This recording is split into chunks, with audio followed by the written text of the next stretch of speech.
Bismillah ar-Rahman ar-Rahim. So this is almost our last lectures uh, that is about the bibliography. Uh, these are the content which we will discuss. What is the bibliography, types of bibliography, elements of bibliography, then different forms of or formats of bibliography. So then we will talk about the difference between reference and bibliography. And in the end, I will conclude this lecture in one slide. So what is bibliography? It is science of transmission of literary documents. It is an orderly list of scientific documents on a specific subject. A bibliography is a list of all the sources you have used, whether referenced or not, in the process of researching your work. So the purpose is to allow the reader to trace the sources used. So basically the concept is that when you are going to learn about a subject or a topic, then you need some literature to develop the background of that topic. So you have to use different sources uh, uh, to obtain that knowledge. You may go to the websites, you may go to the journals, you may go to the books. So when we say bibliography, it means you have record of all those sources from where you get the information to develop your background. So the third point, that whether reference or not, we will also see that in the difference between reference and bibliography. In bibliography, whatever the sources you have used to develop your background, because sometimes we don't reference everything which we study, but that is involved in the build-up of our background knowledge about the topic. So bibliography also include all those literature which you have studied or from where you get information, either they are used in the document or not. There are different types of bibliography, uh, analytical or annotated bibliography. This is also bibliography, but you annotate uh, your source of knowledge with the brief description of content, quality, and usefulness of the source. In this, you use, for example, you have read an article and you write down a description about the content, that what kind of the content are there, what is the quality, and what is the usefulness of that source. So basically, all these are only for you. It is not to be transmitted to someone else. It is for your own record, because you have read an article and you have put their comments on that, because in future if you use that source, it will be easier for you uh, to get into that, whether it is a valid or authentic source of knowledge or not, or what is the quality of the data, or should I use it as a reference or not. Enumerative or systematic bibliography, this is another type. This bibliography is a systematic list of books and other works such as journal articles. So you just have a list of those sources or articles or books, whatever you have. And there's, of course, not a description of those. And list of all sources arranged according to the affinity of those articles with each other for reference or study. And those articles, because when we say systematic, it means these articles are the source of knowledge, they are arranged. You have arranged those sources in such a way that you have grouped them as per the content of those articles. For example, if you are working on the nitrogen and you have a one group, nitrogen use efficiency of crops. So you can have a one group in which all the articles or the sources or the books relevant to that nitrogen use efficiency will be placed. So it means you have a systematic way to arrange your bibliography. It is not just a list, but it is grouped in a systematic way. There are also some non-book bibliographies.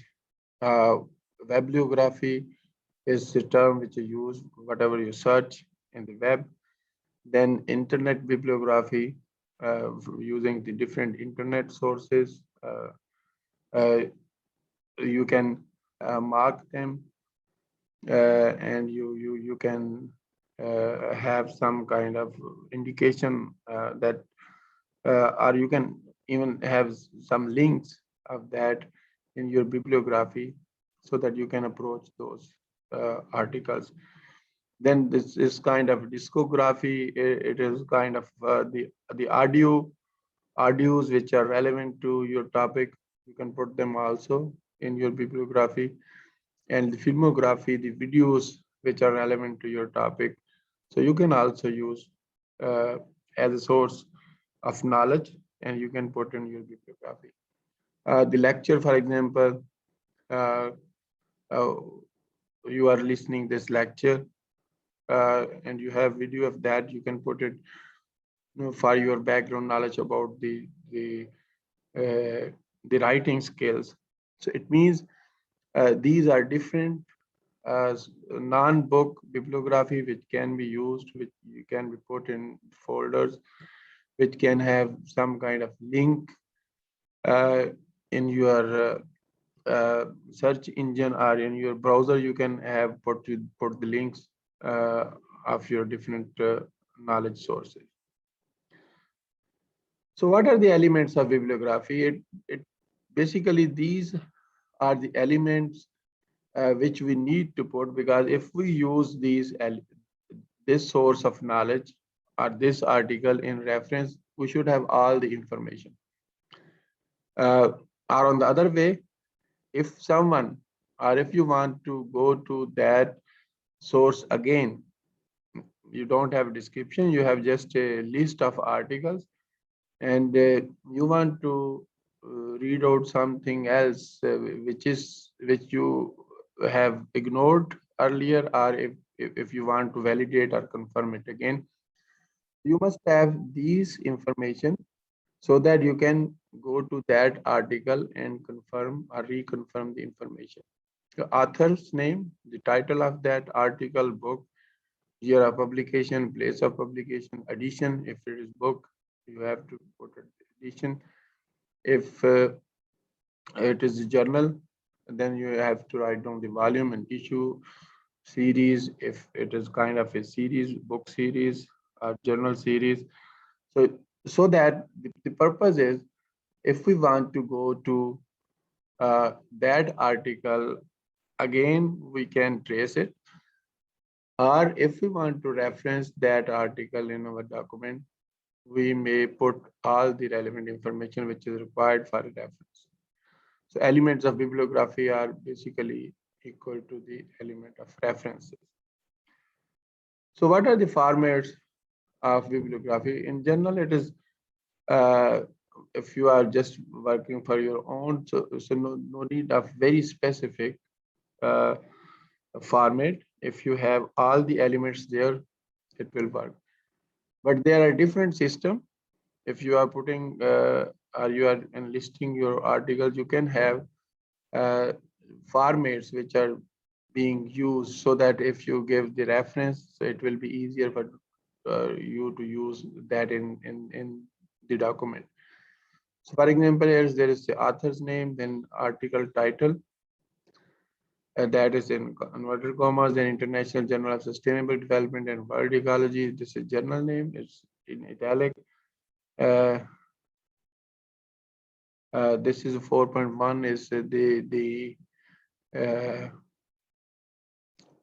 so kind of the, you can see the series name, and then this is here. I think this should be issue are the volume. And then here are the 27 to 36. These are the page numbers. And the American Psychology Association, they have this kind of uh, format which can be further traced out here. Uh, and then we have Harvard referencing. So they have a different style. So you can have any format for your bibliography. Even you can use your own format. Uh, but of course, when you will give the reference, then you have to follow the format given by that journal, organization, or agency. Here are some more examples, like this American Society of Economists, they have this format. Uh, so then what is the difference between a reference and bibliography? Briefly, I have already discussed that bibliography and reference are generally considered as the same. However, there is a difference between reference and bibliography. The bibliography reference and the difference between bibliography and reference I have already mentioned.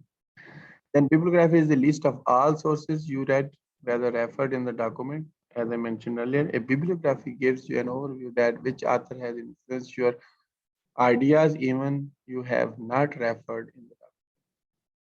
So in future, that will work for you. That what are the basic documents which you have used to develop your background knowledge. The reference is the item which has been referred in the document and is listed in the end of the document, which we have already discussed in the research proposal writing. Why we need reference? To acknowledge the other's work, to allow the readers to find the original source for detailed confirmation of study. As I mentioned earlier, to recognize your work and get authentication of your work means your work has connectivity with the previous knowledge, because this is very important in scientific information. If it is not well connected with the previous information, so it cannot be considered as the scientific knowledge. Trace intellectual development of your ideas you present. So this is actually your own uh, intellectual development, because you have developed ideas and now you want to present it. You have presented it, uh, and if you want to trace that how you develop those intellectual ideas, so you can go to the quick reference. Lastly, the conclusion: references is important part of scientific work. We have discussed many times. It is also a way to acknowledge others' works. Of course, ethically, we should do that. There are several reference styles. We should not bother about any specific, but however, we should go for the required style. The referencing styles depend on the guidelines provided by the agency, organization, or journal. Different field of studies may have different reference styles. So these reference style we should follow only for which we are developing that document. Several reference tools are also available to make it easy. However, manual checking is still important for effective. You can use Mendeley, you can use EndNote and other reference manager, but manual checking is always important, because the reference tools that they can uh, because it is not very easy, so they can have some errors which must be uh, removed by manual checking.